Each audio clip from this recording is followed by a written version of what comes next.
Tobie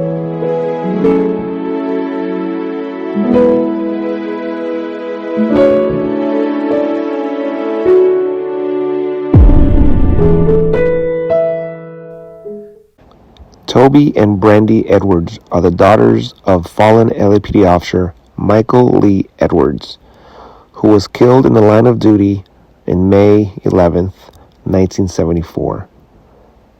That case is still a cold case today. They were at our Inkton Honor show and received matching tattoos for their father. And while at that show, they sat down with us for a podcast. I hope you enjoy.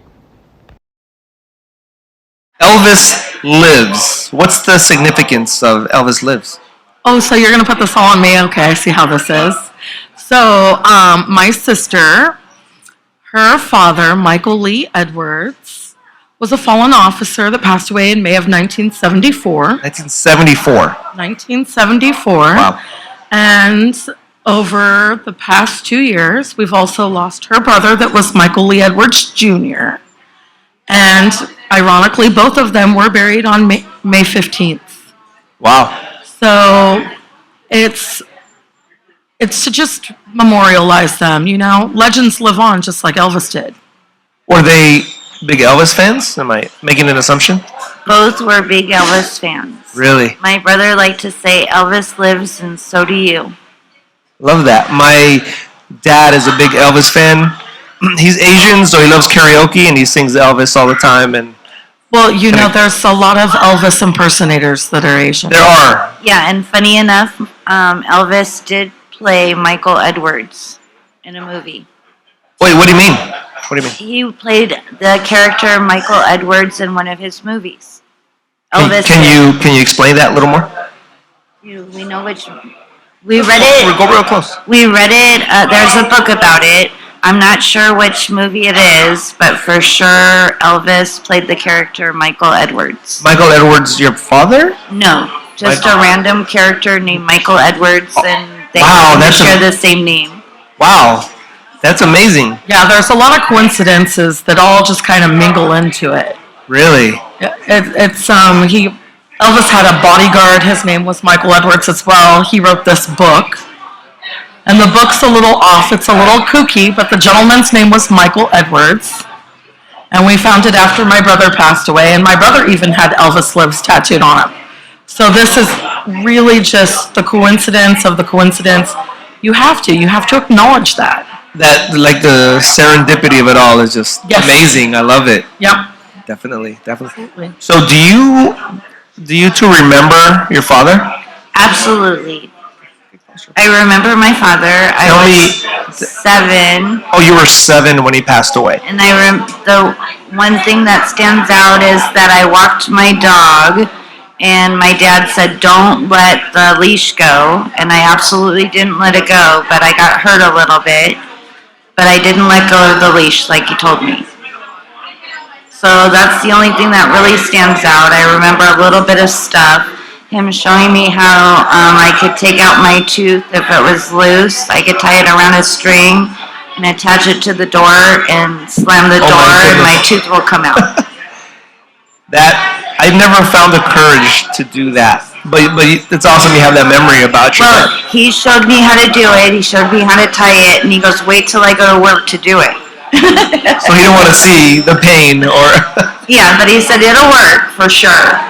So besides very like explicit memories, do you have any emotions that your kind of emotional memory is still brings up, or? Well, it's been a lot of years, and we still don't know what happened. And I know it meant a lot to my mom and my grandma and my brother, but you know, in time, it hasn't been meant for us to find out what happened.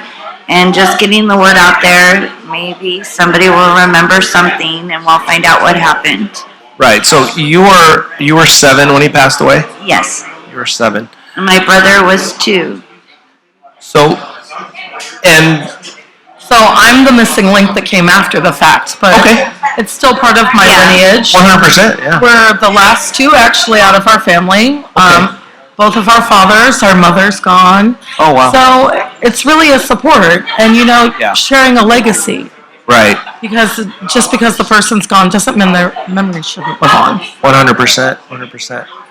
So let me ask you, so just to maybe where we could help, we are, at the end of the year, it's going to be over 300 fallen officers for 2021 that would have passed away. COVID has a big, it's a big part of that, obviously. There are a lot of people who are dealing with that. All ages, grandparents down to children, maybe somebody who was 7 years old right now in 2021. So as you moved into, junior high school, do you remember if you dealt with that well, how you dealt with it, and just anything you could share that could help somebody now that's really going through that right now? Well, especially during these tough times. It was kind of the same in 1974. If we don't learn some lessons, we relive the past. 1974 wasn't a good time for police officers. Wow, really? And they were asked to not be alone in their cars because people were harming police officers. And unfortunately, during COVID, we've heard of defunding the police. Right. Well, without the officers and without the people that have a calling to be the police, we're not safe in our communities. Right. So, if anything, I would say teach your children to listen to the police. If you've done nothing wrong, it's a simple ride to the police department and you will be released the next day. They're just taking you from one spot to another. There's nothing that they're doing to harm you, so don't fight about it or try to run or get upset. And if we defend the police officers, who will keep us safe? Right. Interesting. Yeah, thank you for that. That's very important these days, for sure. Now, you drew a parallel with non-support in 1974 to 2021. Well, I think it's important to realize throughout history, we kind of repeat history because maybe we're not learning our lessons. And I think if you go back and research, kind of the same thing has already happened, and the police and the fire department are still here after 50 years or 100 years. Right. So the important thing is maybe people are trying to do something, I don't know, defending the police. Right. If we don't have that, then we'll have chaos. Yeah, so 100%. I think it's important to realize what's going on. Thank you for that. So, growing up, did both of you ever think about being a police officer, kind of in honor of? Tobie did. I actually remember her training and going through the physical courses. Right. She had a problem with the wall. You have to climb a wall. It's such a trip. Like a lot of females do. I did it. Honestly, how many walls do you jump as a police officer? Well, it's funny. I actually recently saw a couple of police officers that were packing a little extra around the middle, having a hard time getting over a wall. So yeah, no, that shouldn't be a disqualifier. If I've jumped a wall during my tour of duty right now, it's been by choice, not because I had to. That should not be a disqualifier. We should. I went through Orange County training, and you definitely have to jump a wall and do a lot of things. But I passed that portion of the test. Yeah, I think physical fitness is important, but jumping a wall, we're in a big city. We could do things a little better. We could get a helicopter and other resources. Well, and the police do a lot of resources for our communities, so I think it's unfair what the defund the police movement, because in their communities they do have a lot of different resources for the communities, and they go out and do a lot of things for the children in each community that they work in. Yeah, for sure. Let me ask you guys, most of the podcasts that I've done is officers that have passed away kind of in a recent past, in my lifetime at least. So being a survivor of a fallen officer from, many officers now weren't alive when your father passed away. So, have you felt any? And I'm gathering this from other podcasts where why are people forgetting? Have you felt any pain in that Actually, sense? I've been really lucky. I've been able to tour where my dad worked at 77th Street, and at the time that I toured, there was many officers that knew my dad and worked with him. I've also gone to Washington D.C. with the Honor Guard and the Emerald Society, Right. LAPD. So that was very nice, and several awesome. of the guys that are donating their time to both Right. both of those, they knew my dad, so I've been blessed. Also, Al Atkins, I'm not sure, but he's been in charge of the Memorial Society for the LAPD. He was in the school with my dad, so I've been really blessed to meet a lot of people that actually worked with him and went to school with him. Have any of you two heard any stories of? I'm getting a little distracted. That's an awesome purse. Fucking amazing, damn it. Clucking amazing. Love it. Have you guys heard any stories about who your father was as a police officer on the streets?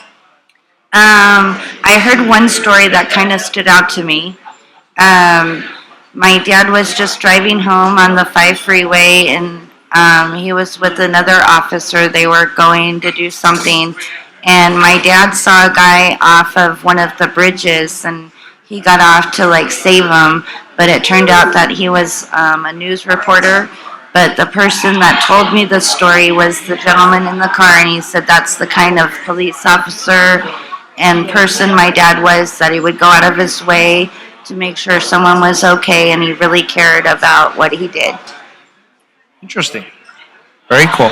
So, I don't want to kind of give your age here, but There is 15 years apart between 15 us. years apart. Okay. So, learning Tobie's history was a part of learning my history. As a child, I grew up going to the Memorial Week, going to the Academy, actually getting to learn a part of LAPD's history, which Right. is a very large history in California. Her father's murder is still to this day unsolved, and it happened during a very critical era of time in California history. It was around the time of Patty Hearst and the SLA shootout, and that's actually a very big historical basis for California. My dad was actually found in the same burned out building where the SLA shootout happened. About You just want to talk more about 7 days that prior. shootout? What was that? You want to elaborate more on that shootout? Well, the SLA shootout was part of the Sudanese Liberation Army, and it was very political driven. This was after Vietnam and that time period that, like she was saying, that police weren't well received in a lot of communities, and especially a lot of poor areas. At that time, Watts was still known to be a poor community, but totally different than what we remember now. Right. Right. Sorry. So, getting to see, I've been into the Watts station, I've been through 77th Street, I've been through the police academy more than once, I've been to the golf tournaments, and it is a big community. Yeah. The brothers in blue have to take care of themselves, so a lot of people feel that their loved ones aren't remembered, but the brothers remember. That's just another form of your family. Yeah, I feel with this whole podcast nonprofit stuff, it's such a helpless feeling. So doing things like this is more about kind of empowering ourselves and being there for ourselves, and I've seen that being very impactful, and I appreciate you guys doing things like this. Well, all in all, we've both had a lot of loss in our life, and the best things that I can say is you make the memory live on. Right. You share those memories, the things that you learned, sharing experiences and things with your loved one. It's the best way to get through grief because you're celebrating the life, you're not mourning it. Right. I like that. I saw, remind me, daughter outside. My daughter. Adorable. She had on a ribbon with your father's picture, and where She's right out the door out there. She's still wearing it, and that is from one of the memorials that we went to. We're gonna break the rules. Can we bring it in here real quick? He says no. No. Can we get the ID over here? So, and again, it's sharing the memory. Yeah. You know, if this is part of our history, if this didn't happen, I wouldn't be here. She wouldn't be here. So, as well as it's a loss, you know, there's something else Yes. from it. And we do thank the Blue Coat Foundation for having it and letting us share a memory together. Thank you. So this is amazing. Obviously on the podcast you can't see it, but it's an ID with it says policeman Michael L. Edwards, Los Angeles Police Department, California. Cause of death, gunfire, and the watch, May 11th, 1974. Oh. And thank you. And she came in here wearing that, and you guys had a portfolio of different things here. Can you show us what that is? Oh, yes. Oh, that's amazing. This is awesome. That's my dad, 25 years old. Look at that. Thank you. 25 years old? 25. I joined at 24. I did not. He's hot. He's a stud. Well, He's a Scarlett good-looking told man. me earlier he looks like Elvis. Oh, yeah. No, look at. He's a good-looking guy. I mean, stud. Looks good in uniform. That's great picture. I love that. Thank you. Oh, sorry. This is a great picture. So, do you know what's his badge number? 15444. Nice. What else do you have there? Oh yeah, there you go. You have that tattooed on your left tricep with an anchor under it. Just kind of anchoring it, right? We spoke about that a little earlier. So this is his police bulletin because he was murdered, and it's still a cold case, right? So they haven't figured out who he was. There's a lot of speculation. A lot of speculation.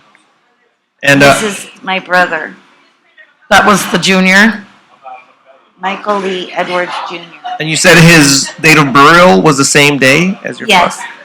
father? My dad's burial May 15th. My dad was buried on May 15th. My mom passed away on May 15th. And we were fortunate to have my brother's memorial on May 15th. Wow. It's powerful. You want to share anything else you have there? Well, this is Yeah, I think I posted this picture a few times. It's great. this is my grandma. She also passed away during this past year. So this is your dad's mom. Correct. She passed away this year? At the beginning of 2020. Oh, wow. Okay. And what was her spirit like when it came to your dad as far as everything? Well, she did tell me a lot that it's not easy when children pass before you. Yeah. And she had 3 children, 2 sons and a daughter. Both of her sons and my grandfather passed away before my grandma did. And I think she just kind of told us when we would visit her, it's important just to let everyone know how you feel about them. That's a good lesson. It's really important. Yeah. Awesome. Thank you for sharing this. So, I'm gonna wrap it up a little bit here. I guess the biggest reason why I do this is, 150 to 350 police officers across the country die in the line of duty every year. So I try to be careful about kind of re-traumatizing and all that. Yeah, we should shoot for 0 officers around the nation passing. 100%. And I know with going to the memorials over, the last 15 years, some years, no officers died. Wow. So I think that's something to really strive for. And we can do that if everybody teaches their children. The police are not to be frightened of. You don't need to run. Just wait, listen. If it's a mistake, you'll go home soon. Thank you for that. So as we wrap it up, if there's anybody right now going through what you were when you were 7, or even yourself growing up with family, knowing what happened, could you give them any advice?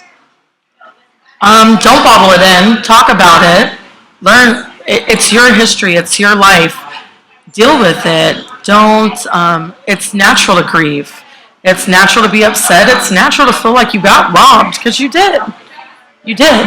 But you should just count your blessings that you had the opportunity to have that person in your life, whether it be a spouse, a child, your grandparents, fathers. It doesn't matter.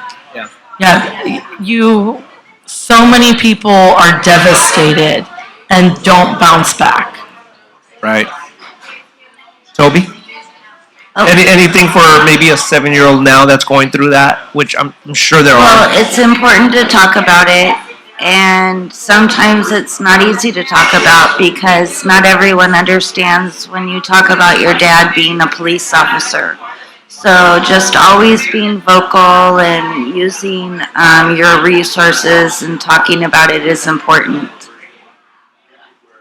Thank you. Thank you. Thanks for having us. Of course. You ready for your tattoo? Thank you. Yeah, we did good.